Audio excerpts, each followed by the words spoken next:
कबीर शब्द का अर्थ ही होता है महान, बड़ा, ईश्वर।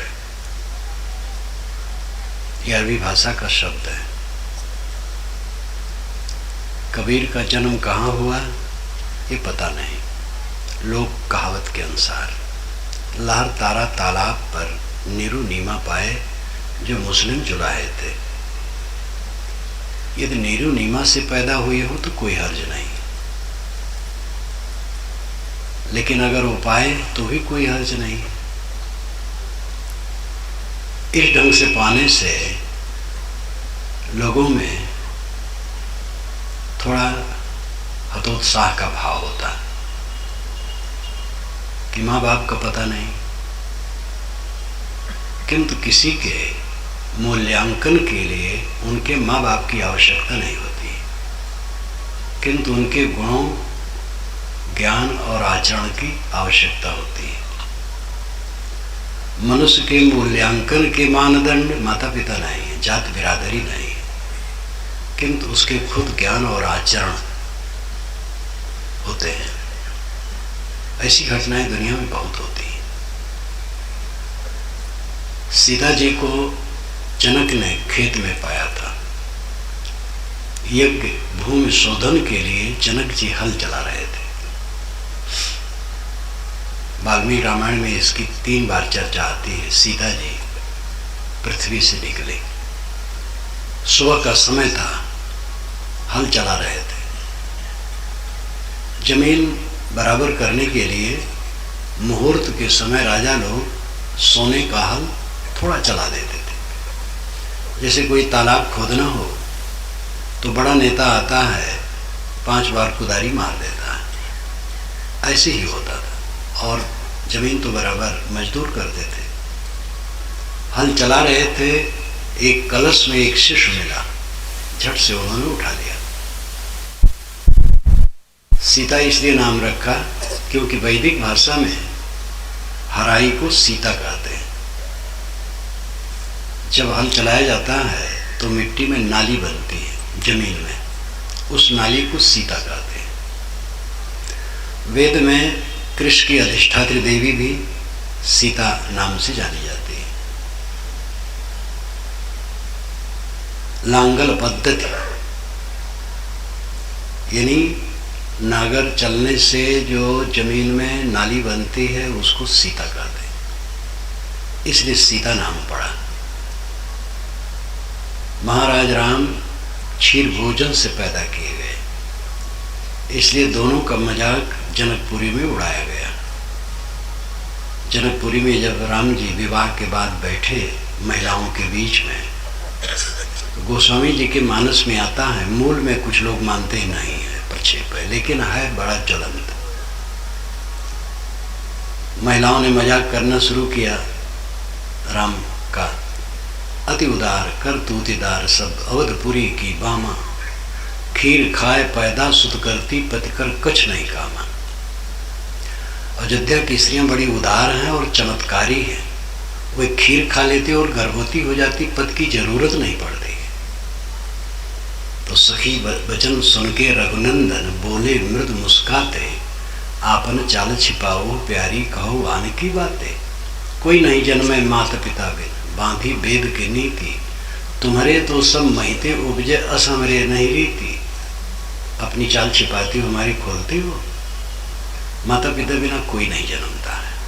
हाँ, ये सुनता हूं कि जनकपुरी में सब पृथ्वी फोड़ फोड़ के निकलते हैं। तो दोनों का मजाक उड़ाया गया। सृष्टि क्रम के विरुद्ध कुछ नहीं होता है। माँ बाप के बिना कोई नहीं जन्मता है। जो पौराणिक कबीर प्रेमी लोग ये कहते हैं कि कबीर साहब आकाश से आए, उनकी भावुकता है। धर्म के क्षेत्र में चमत्कार की कल्पना बहुत है। धार्मिक लोगों को बुला लो, फिर तो देखो होड़ चमत्कार की बात कितनी करेंगे, एक दूसरे से बढ़ जाएंगे। आप झूठ बोलेंगे, मैं भी झूठ बोलूंगा। आप अपने गुरु को बड़ा बनाने के लिए झूठ बोलेंगे तो अपने गुरु को बड़ा बनाने के लिए हम डबल झूठ बोलेंगे। धर्म के क्षेत्र में झूठाई खूब है। सारे चमत्कार केवल झूठे हैं। सब कुछ युक्त युक्त होता है। सृष्टि क्रम के अनुकूल होता है, सृष्टि क्रम के विरुद्ध कुछ नहीं होता। किसी भी महापुरुष या देवियों के मूल्यांकन के मानदंड उनके माता पिता जात बिरादरी नहीं, उनका आचरण और ज्ञान है।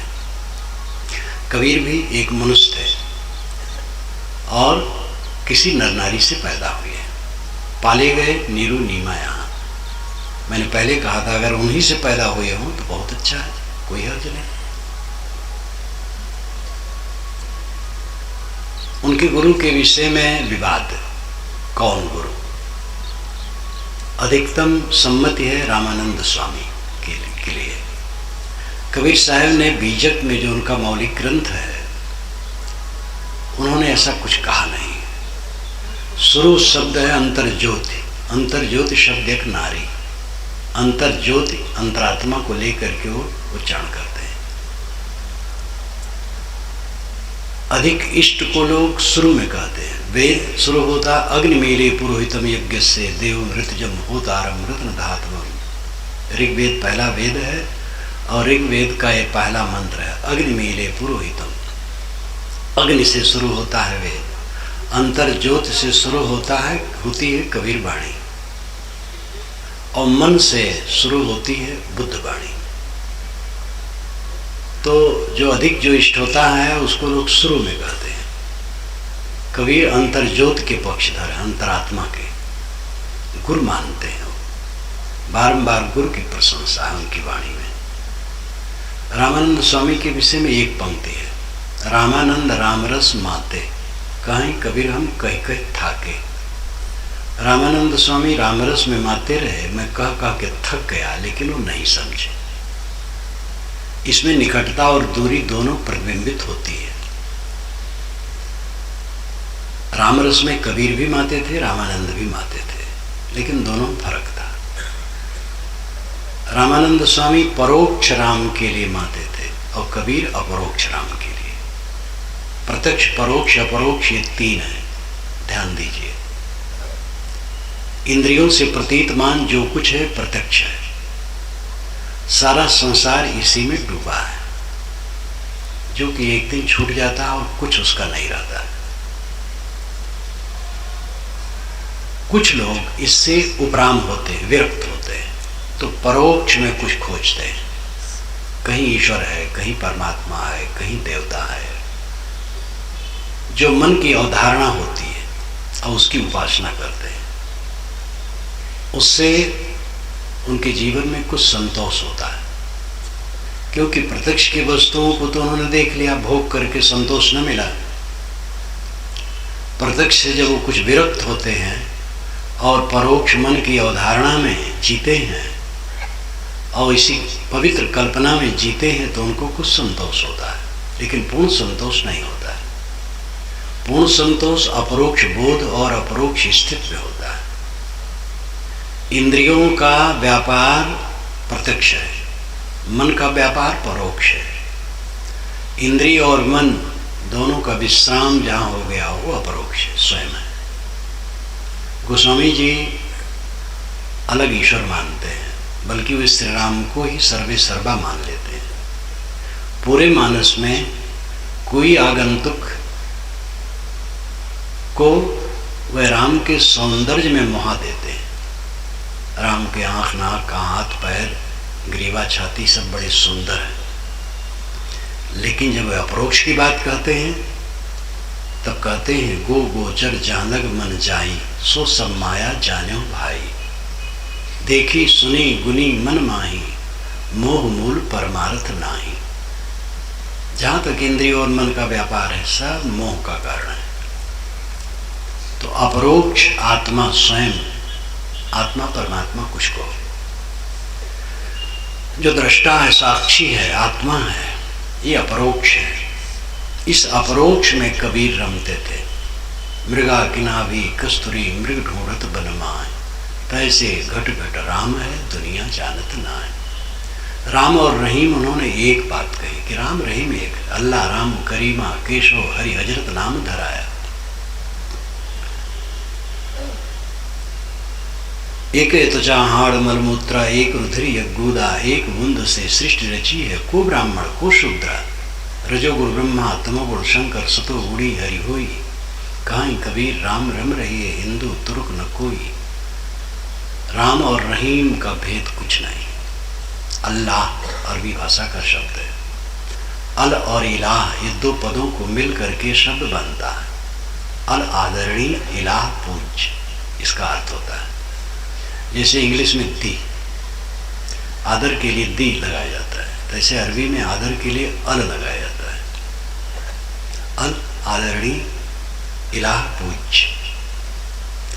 और वेद का पहला मंत्र जो मैंने अभी कहा था, अग्निमीले पुरोहितम यज्ञ से, शाणाचार्य भाष्य करते हुए लिखते हैं, अग्नि नाम कम देवम ईड़ अस्तुता विद्धातु। अग्नि तो अग्नि नाम का देवता है, और ईड़ ईले अस्तोमी, ईले का अर्थ है स्तुति योग्य, क्योंकि ईड़ अस्तुता विद्धातु, ईड़ धातु अस्तुति परक है। ईड़ ईल इलाह एक बात है। वेद का ईल इलाह ये दो नहीं है। घुटने टेक करके मुसलमान नमाज पढ़ते हैं। वेदों में अनेक बार आता है घुटने टेक करके प्रार्थना करने की बात। वशिष्ठ सरस्वती नदी के तट पर घुटने टेक करके प्रार्थना करते हैं। दुआ अरबी भाषा का शब्द है जो आशीर्वाद और प्रार्थना के लिए प्रयुक्त होता है। वही उच्चारण और वही भाव वेद में बारंबार आता है। देवे स्कृण तो दुआ, देवता के लिए हम दुआ करते हैं। भेद कुछ नहीं है। भेद हमने बनाया है और बिगाड़ा है। अपरोक्ष राम में कबीर रमते, स्वामी रामानंद परोक्ष राम में अपने से अलग मानते। ये भेद था, ये दूरी थी, निकटता ये थी कि कहीं कहीं थाके हुए कहते हैं। कहीं कबीर हम कहीं कहीं थाके, अपने पुत्र के लिए, पिता के लिए, निकट वालों के लिए कहीं कहीं थाकने का प्रयोग होता है। मानो पिता ही है, शराब पीता है,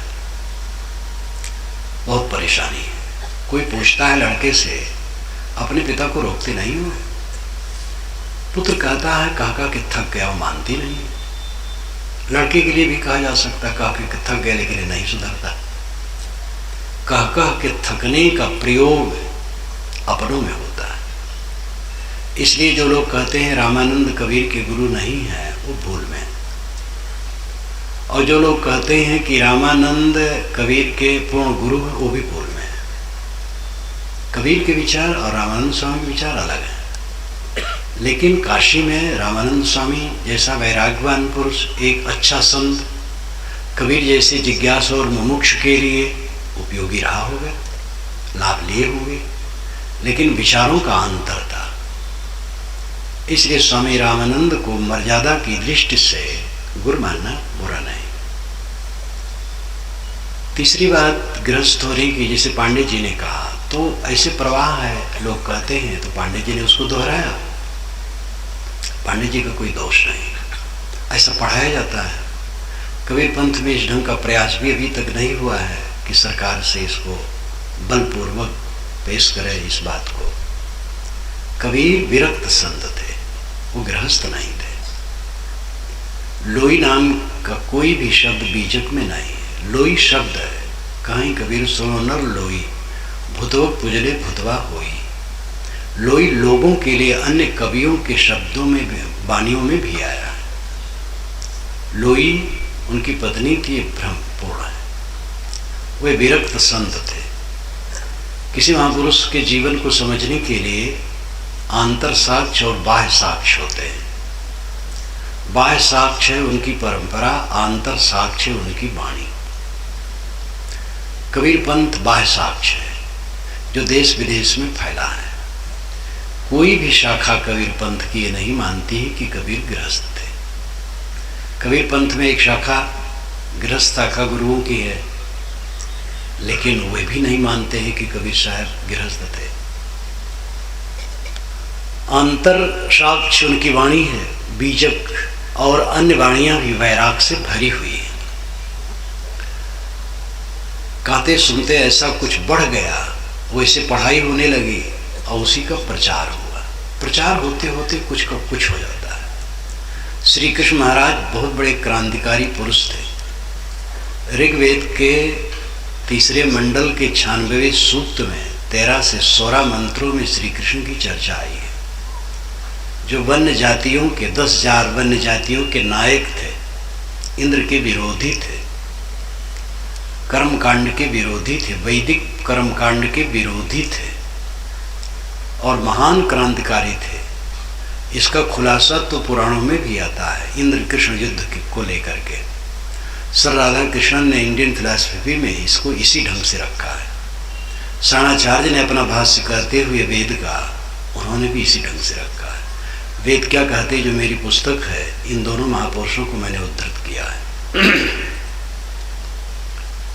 श्री कृष्ण महाराज क्रांतिकारी थे। गीता में उनकी क्रांति की बात आती है। याम इमाम पुष्पदाम वाचम प्रवदन विपश्चिता, जो दिखाऊ शोभायुक्त वाणी, वेदों की दिखाऊ शोभायुक्त वाणी में भूले हैं, उनकी बुद्धि स्थिर नहीं है। इस प्रकार वो तर्कशील थे और करोड़ों स्त्रियों को लेकर के वे रास करते थे। आप कहेंगे करोड़ों नहीं, हजारों। गर्ग संहिता पढ़िए, अरबों अरबों। एक बार तो एक रथ पर 10 अरब गोपिकाओं को बैठा करके राधा चली कृष्ण से लड़ने के लिए, कि कृष्ण कुछ गोपिकाओं को लेकर के और रंग रास करते हैं, क्या हम लोग नहीं है सखी? तो 10 अरब गोपिकाओं को बैठाया रथ पर। ऐसा रथ था जिस पर 10 अरब लोग बैठ सकते थे। अतिशयोक्ति की तो सीमा नहीं है। ऐसा बढ़ाया गया, ऐसा बढ़ाया गया, ऐसा विकार किया गया।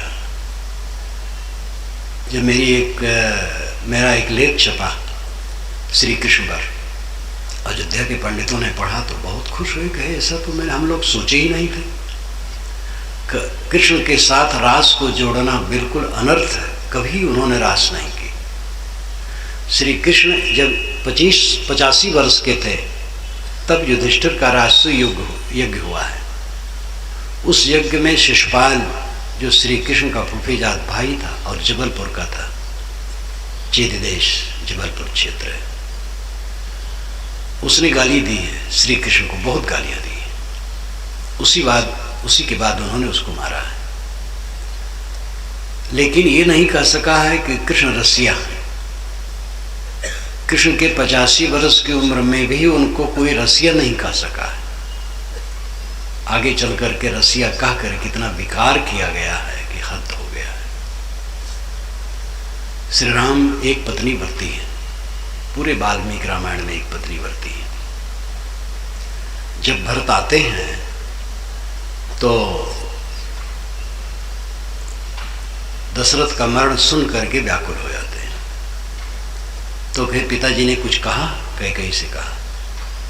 कैकेयी ने कहा कि पिता तुम्हारे इतने कहे हैं कि जो राम को देखेगा वो सुखी रहेगा। कहे तो राम कहाँ हैं?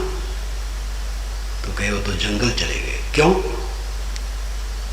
क्या उन्होंने परिस्त्री पर कुदृष्टि डाली? क्या उन्होंने किसी की निरपराध की हत्या की? क्या किसी का धन छीना? कई कहती है राम तो पराई स्त्री पर नजर भी नहीं ले जाते हैं, कुदृष्टि कैसे करेंगे? कोई अपराध नहीं, केवल मैंने ही प्रेरणा किया कि भरत को राज्य मिलना चाहिए और उनका 14 वर्ष का वनवास। तो भरत दुखी हो गए। कई उस समय विरोधिनी है राम की, मौलिक विरोधिनी वो नहीं, वो तो मंथरा के कहने से उसका दिमाग विकृत हुआ था, लेकिन उस समय विरोधिनी है। फिर भी वो कहती है कि राम पराई स्त्री ऊपर नजर ही नहीं ले जाते। पूरी वाल्मीकि रामायण में राम कहीं बहुपत्नी वाले नहीं है, केवल एक पत्नी सीता है। लेकिन श्री कृष्ण की रास का प्रचार खूब हो गया था, तो राम भक्तों में प्रचार बढ़ा। तो बृहद कौशल खंड, हनुमत संहिता, महारामायण, अनेक संस्कृति में रामायण हैं जिसमें इतना अभद्र श्री राम को रचने वाला कहा गया है। लेखक ने स्वयं लिखा है कि इसको भक्तों में कहना चाहिए, आम जनता में नहीं, इतना भक्ता। तो ये कहते कहते एक हाथ की ककड़ी 9 हाथ के बीच, कहे कैसे कहे, कहते कहते कहते कहते बढ़ गया। कबीर के विषय में भी गृहस्थ की कल्पना हुई, लिखे पढ़े लोग, उस पर कोई पहल नहीं किया, ये बढ़ता गया। कबीर विरक्त थे। कबीर जीवनी मैंने लिखी है, उसका वह वाला अंश जिसमें लोग गृहस्थ सिद्ध करते हैं, उसका अंश मैंने डॉक्टर रामकुमार वर्मा को भेजा, रजिस्ट्री। वो कोई उत्तर नहीं दिए। 1 महीना बीत गया, मेरे साथ हो गए कि गुरुजी ने भेजा था, आपको मिला? कहे मुझे तो नहीं मिला। रजिस्ट्री पत्र आप जानते हैं, या तो उसको मिलेगा या तो प्रेषक को लौट के मिलेगा। मिला उनको, लेकिन झूठ बोल गए और उत्तर नहीं दे सके।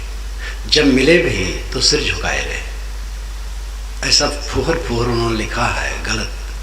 ऐसा जो प्रसिद्ध विद्वान हैं, उन्होंने ऐसा गलत निर्देश भेजा समाज में, जैसे राम और कृष्ण के लिए भक्ति भावना की सनक में रस्सियाँ बना करके समाज में फैलाया गया। अब आज जगत गुरु कहलाने वाले श्री कृष्ण की रास करवाते हैं पंडालों में, ये दुर्भाग्यपूर्ण। कबीर विरक्त थे, इस पर विशेष समय बिताने की आवश्यकता नहीं। कबीर ने समाज को क्या दिया? आज के जमाने में तो कबीर बहुत प्रासंगिक है। धर्म के नाम पर आजकल टुटन है। पढ़ा लिखा समाज आगे बढ़ रहा है और वो कहता धर्म की किताबों में अप्राकृतिक वर्णन है और सांप्रदायिकता, जिसे खां साहब ने अभी कहा था कि धर्म और मजहब अलग अलग है, ये बिल्कुल सच है। इसको तो मैं हजारों बार दोहराता रहता हूँ। धर्म एक है, मजहब अनेक है। कल ही मैंने कहा था कि पूरी दुनिया में आजकल जितने मजहब हैं सब 2500 वर्ष के अंदर के हैं, पहले के नहीं, और बदलते चले जा रहे हैं। ये बदलेंगे, लेकिन धर्म नहीं बदलता। धर्म है शील और संयम, अपने पर संयम और दूसरे के लिए शील का बर्ताव। महाराज राम अपने पर संयम किए तो राम के भरत के लिए उन्होंने राज्य छोड़ दिया, उनके साथ शील का बर्ताव किया। भरत ने अपने पर संयम किया तो श्री राम के चरणों में चित्रकूट में जाके राज चढ़ा दिया। कौरव पांडव अपने पर संयम नहीं कर सके तो 18 दिन के युद्ध में कट के मर गए। जो जितना संयमशील होगा, संयमी होगा, उतना दूसरे के साथ शील, करुणा, प्रेम का बर्ताव कर सकेगा। जमाना विज्ञान का है। सभी वर्ग में ऐसे लोग हैं जो कहते हैं कि इन पुराने महापुरुषों को भूल जाना चाहिए। राम, कृष्ण, बुद्ध, कबीर, मोहम्मद, ईसा, सब इनको भूल जाना चाहिए। कुरान, बाइबिल, वेद, रामायण, गीता सब फेंक देना चाहिए पानी में। ये सब हमें जाहिल बनाते हैं और हमें तर्कशील होना चाहिए। और ये धारणा निश्चित ही मानवता के लिए विध्वंसक है। दूसरी धारा पुराणों की है, पुराने लोगों की, कि जो कुछ लिखा वो सच है, उसमें हम टस से मस नहीं होंगे। ये और भी खतरनाक है। कबीर बीच के हैं, वो धार्मिक हैं, आध्यात्मिक हैं, संत हैं और परम संत उनको लोग कहते हैं, लेकिन महातार्किक है। बीजक उनका आप पढ़िए, जैसे दहकती आग, सारे अंधविश्वासों का खंडन। काहू के बचन ही फुरे, काहू करामाती मान बढ़ाई ले रहे हिंदू तुरुक जाति, बात ब्योते आसमान की मुद्दत निरारी, बहुत खुदी दिल राखते बूढ़े बिन पानी, कहें कबीर कासो कहो सकलो जग अंधा, साचे सो भागा फिरे झूठे के बंदा। सारे चमत्कारों का वो खंडन करते हैं। धर्म अफीम नहीं है। मार्क्स ने कहा धर्म अफीम है, तो बिल्कुल गलत उन्होंने नहीं कहा।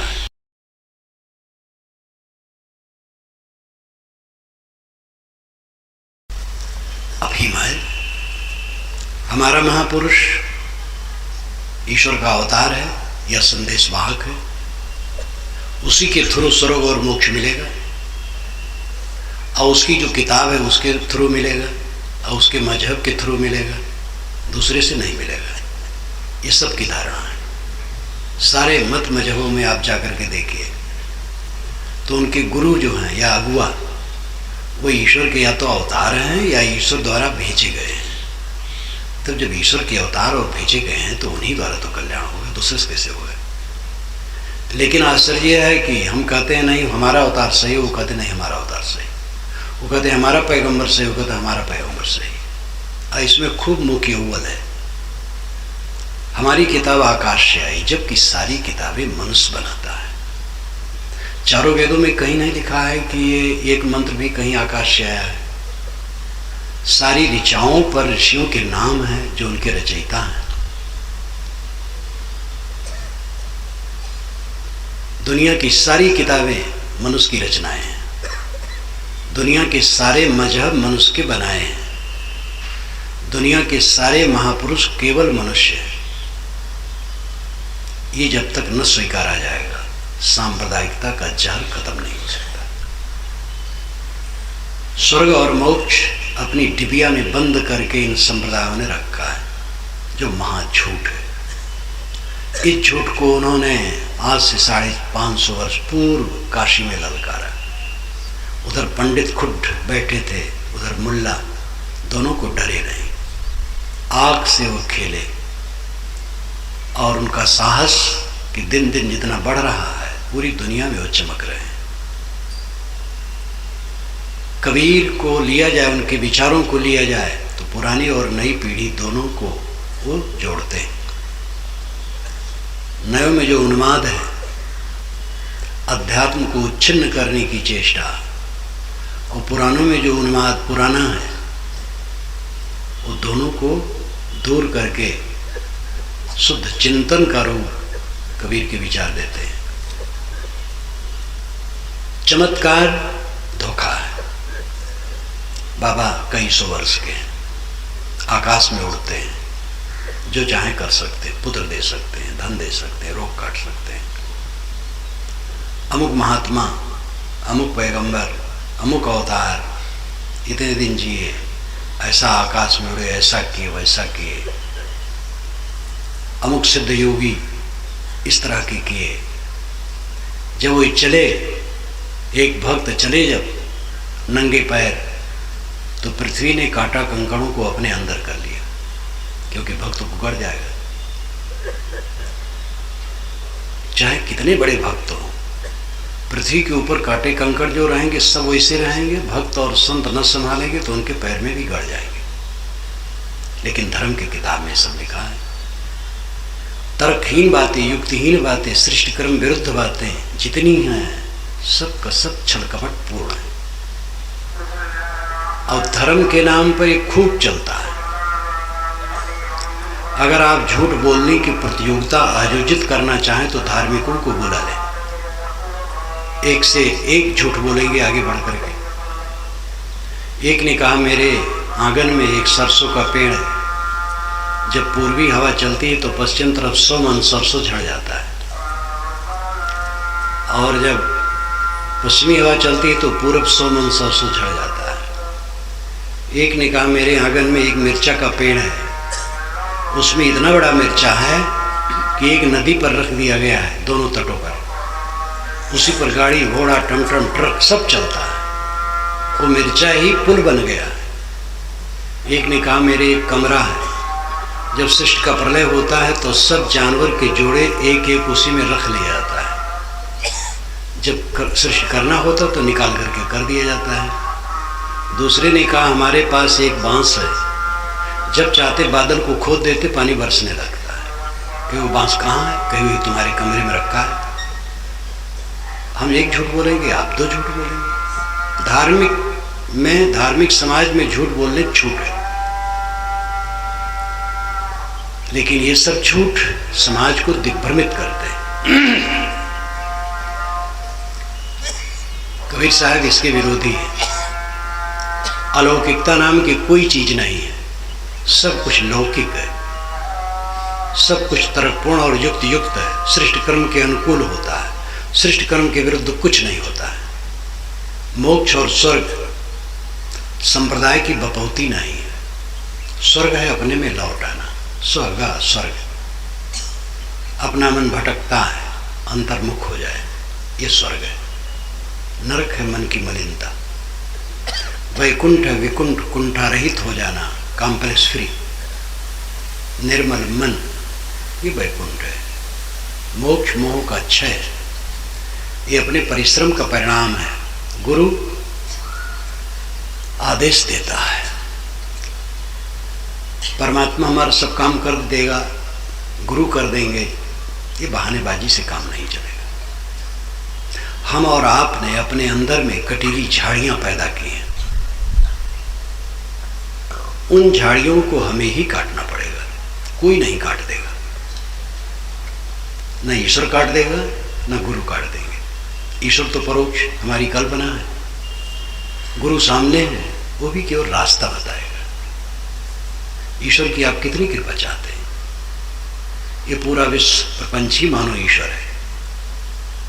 अब आपको इसमें सब सुविधा मिली है, विशाल पृथ्वी मिली है, हवाएं मिली हैं, चांद सितारे हैं, लहराता समुद्र है, नदियां हैं, झरने हैं, वनस्पतियां हैं, शरीर मिला है, सभी इंद्रियां हैं, क्या चाहिए आपको? अब आपने सुबह से शाम तक रोज रोज जो विकारों को बना करके काम, क्रोध, लोभ, राग, द्वेष, चिंता, ईर्ष्या, द्वेष, हिंसा से जनित मवाद को मन में इकट्ठा कर रखा है, दूसरा कौन निकाल देगा? हम और आपने अपने मन में मवाद बनाया है, हमें ही इन्हें निकालना है। गुरु केवल रास्ता दिखाएगा। ऐसे गुरु घूमते हैं, उनसे दीक्षा ले लो, कहते हैं हमारे ऊपर छोड़ दो, हम तुम्हारा तदंतार करेंगे। ये धोखा करने वाले हैं। सही गुरु ऐसा कभी नहीं करेगा। हमें स्वयं अपना ऑपरेशन करना पड़ेगा। संप्रदायों का ये दोष कि हमारे संप्रदाय से स्वर्ग और मोक्ष मिलेगा, धांधलीबाजी है। स्वर्ग मोक्ष सबके अपने जीवन में उसके परिश्रम से ही घटेगा, उतरेगा, और उसके लिए हमें स्वयं ये काम करना पड़ेगा। जातिवादी भावना आज से 600 वर्ष पूर्व कबीर साहब ने सोचा कि मानव मात्र का अधिकार सभी दिशाओं में हो और कोई किसी को अछूत और हे न कहे, तुच्छ न कहे। वह स्वतंत्र भारत होने पर कानून के रूप में बदल गया। ये कबीर विचारों की सच्ची विजय है। कबीर का नाम न लिया जाए कोई हर्ज नहीं। कबीर एक सच है, और जीवन में सच अगर उतर आया, कबीर के नाम लेने की कोई आवश्यकता नहीं। कबीर को हम पूजे न, जिए। अभी भी पारक प्रकाश में एक लेख मेरे ब्रह्मचारी ने लिखा है, फोन भी मेरे पास आया कि ये लेख बहुत पसंद आया। कबीर को पूजे न, जिए। कबीर जो बताए हैं उसके अनुसार जीवन बनाएं। आज लोकसभा भवन में, विधानसभा भवन में वर्ण व्यवस्था के पक्षधर भले बैठे हो, लेकिन वे कानून बनाने के लिए बाध्य हैं कबीर के मानवतावादी विचार के अनुकूल। इस समय का चक्र है, भाई बहुत बढ़िया चक्र है। आज का समय खराब नहीं है। कुछ लोग कहते हैं पहले सब अच्छा था, आज खराब है, आगे और खराब आएगा। लेकिन महाराज राम जब जंगल में जाते हैं दंडकारण्य में, तो हड्डियों के समूह को देख करके ऋषियों से पूछते हैं कैसी हड्डी है? उन्होंने कहा राक्षसों ने ऋषियों मुनियों को खा करके हड्डी बिखेरी। आज भारतवर्ष में संतों की हड्डी कहाँ बिखेरी है? कौन आदमी संतों को मार करके खा जाता है? तो राम का जमाना अच्छा था कि हमारा जमाना अच्छा है? हमारा जमाना अच्छा है। ये भ्रम है कि पहले सब अच्छा था, आगे खराब होगा। सतयुग, द्वापर, त्रेता, कलयुग का जो वर्णन है ये वैदिक नहीं है। युग शब्द वेदों में है। जो 10 वर्ष को भी युग कहा गया है, और छोटे छोटे समय युग कहा गया है, युग जोड़े को भी कहा गया है। चारों युगों का वर्णन एक साथ ऐतरे ब्राह्मण में पहली बार आया है। कलि शयानो भूत संजयानस्त द्वापरा उत्तिष्ठम अस्त्रेता भूत कृतम संपद्यते चरन कलि शयानो भवति संजिहानस्तु द्वापरा उत्तिष्ठम अस्त्रेता भवति कृतम संपद्यते चरन। कलिकाल क्या है? शयानो भवति, सो गया। आदमी सो गया तो कलिकाल है। कलि शयानो भवति संजिहानस्तु द्वापरा, जग गया तो द्वापर हो गया। उत्तिष्ठत अस्त्रेता भवति, उठ के खड़ा हो गया तो त्रेता हो गया। और कृतम संपद्यते चरण, जब वो चलने लगा तो कृतयुग हो गया, सतयुग हो गया। ये लाक्षण करता है। चारों युगों का जो लाखों वर्षों में निर्धारण है, ये पौराणिक है। वेदों में ऐसा कहीं नहीं है। कितनी बातें वेदों में नहीं हो, पीछे वाले कहा गए वेद में लिखा, वेद में लिखा, वेद में लिखा, इसलिए दिग्भ्रमित समाज हो गया।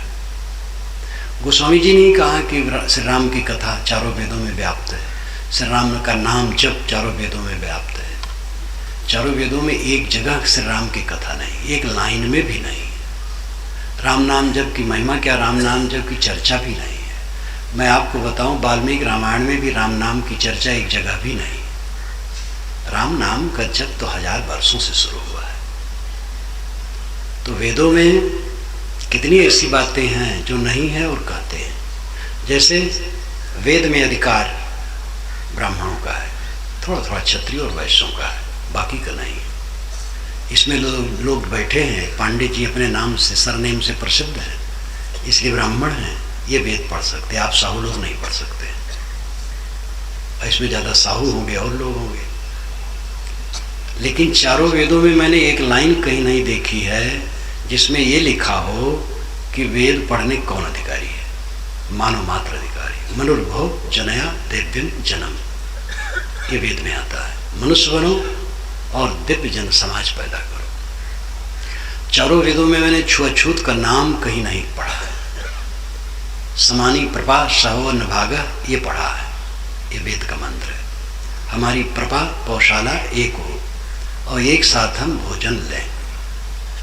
सम गच्छुद्धम सम बदद्धम सम ओमना जानताम देवा भागम यथा पूर्वी संजानना उपासते, ये ऋग्वेद के आखिरी ऋचा का मंत्र है। हम साथ साथ चलें, साथ साथ बात करें, साथ साथ अपना अपना हिस्सा लेकर के खाएं पिएं और आनंद से रहें। पंच ये मेरे जना, ये भी ऋग्वेद में आता है। थोड़ा थोड़ा अंश में कह रहा हूँ, ज़्यादा समय नहीं। पंच ये मेरे जना, ये मेरे नाम हवन करना। पंच जना ये मेरे, 5 लोग हवन करते हैं। वे 5 लोग कौन हैं? शरणाचार्य ने बारंबार अपने भाष्य में इस बात को दोहराया है। ब्राह्मण, क्षत्रिय, वैश्य, शूद्र, निषाद। मैंने अपने वेद में लिखा है ज्ञानी, शासक, व्यवसायी, शिल्पी, श्रमिक। पूरी दुनिया में 5 वर्ग के लोग सदा रहे, सदा रहेंगे। ज्ञानी रहेंगे, शासक रहेंगे, व्यवसायी रहेंगे, शिल्पी कारीगर रहेंगे और श्रमिक मजदूर दल रहेगा। और 5 यज्ञ करते हैं। पंच मेरे जना, 5 यज्ञ करते हैं। जब 5 यज्ञ करते हैं तो वेद में किसका अधिकार नहीं है? बीच में इतना बिगड़ा और कहते हैं हम वेद को जानते हैं। चारों शंकराचार्य विद्वान होते हैं और ये सब कहते हैं कि वेद में शूद्रों का अधिकार नहीं है। और इतना ही नहीं, स्त्रियों का भी अधिकार नहीं है। पाणी का अधिकार है,